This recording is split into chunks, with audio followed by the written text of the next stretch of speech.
বন্ধুরা দেখো আজকে আমি কি করব। তো আমি এতগুলো ফুল, তোমরা ভাবছো তো কি করব।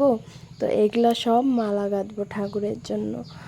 তো আমাকে একজন বলছিল যে আমাকে মালা গেঁথে দিবে ঠাকুরের জন্য। আমি বলছিলাম যে হ্যাঁ হ্যাঁ দিব। তারপরে আমি লেগে পড়েছি কাজে। তো দেখো ফুলগুলো খুবই সুন্দর। ফার্স্টে আমি হলুদ ফুলগুলো সুন্দর করে পাপড়ি ছাড়িয়ে নিয়েছি।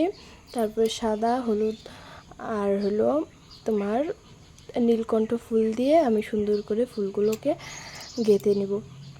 তো দেখো আমি কাজ শুরু করে দিয়েছি। তোমাদের সঙ্গে কথা বলতে বলতে বলবে ফুলগুলো মানে আমার মালাগুলো কীরকম হয়েছে গাঁথা, তোমরা অবশ্যই কমেন্ট করে বলবে। দেখো একটা,